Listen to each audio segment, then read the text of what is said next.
जय हिंद विद्यार्थी मित्रांनो, पोलीस भरती प्रक्रियेला मिळाला मुहूर्त. आजपासून सुरुवात.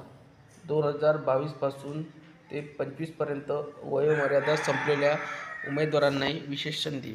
संपूर्ण माहिती बघूया. 15,000 पेक्षा जास्त पदांची ही मोठी भरती प्रक्रिया राबवली जात असल्याने उमेदवारांचे समाधान.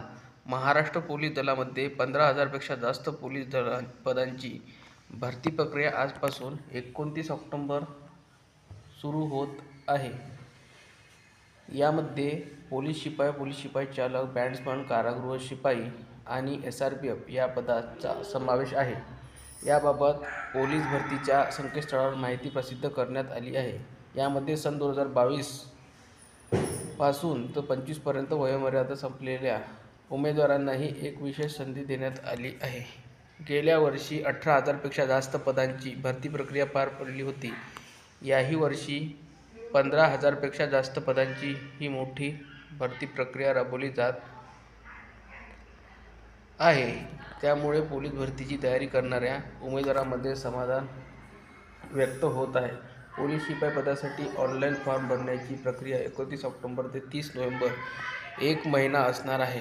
यापूर्वी 2 ऑक्टोबरला विजयादशमीच्या मुहूर्तावर महाराष्ट्र पोलीस भरती पोर्टलवर 7 ऑक्टोबरपासून भरती प्रक्रिया जाहीर करण्यात आली होती. मात्र अचानक हा मजकूर पोर्टलवरून हटविण्यात आला. त्यामुळे विद्यार्थी संभ्रमात गेल्याबाबत लोकमतने वृत्त प्रसिद्ध केले होते. अखेर या वृत्ताची दखल घेत पुन्हा पोलीस भरती जाहीर करण्यात आली आहे. पोलीस शिपाई पदासाठी होणाऱ्या या भरती प्रक्रियेमध्ये प्रथम 50 गुणांची शारीरिक चाचणी परीक्षा घेतली जाणार आहे. त्यानंतर 100 गुणांची लेखी परीक्षा घेतली जाणार आहे.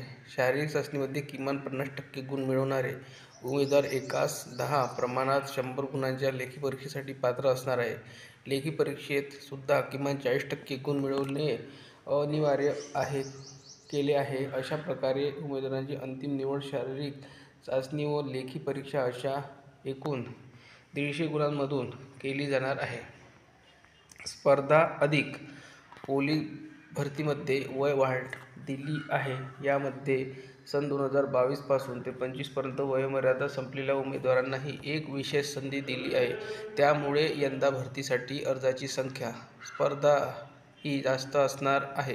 पोलीस भरती फॉर्म भरण्याच्या शेवटच्या मुदतीच्या तारखेच्या 30 नोव्हेंबरच्या आतील सर्व कागदपत्रे असणे आवश्यक आहे. यादी उमेदवारांनी विशेष दखल घेणे गरजेचे असल्याचे सह्याद्री करिअर अकॅडमीचे संचालक उमेश रुपनवर यांनी सांगितले.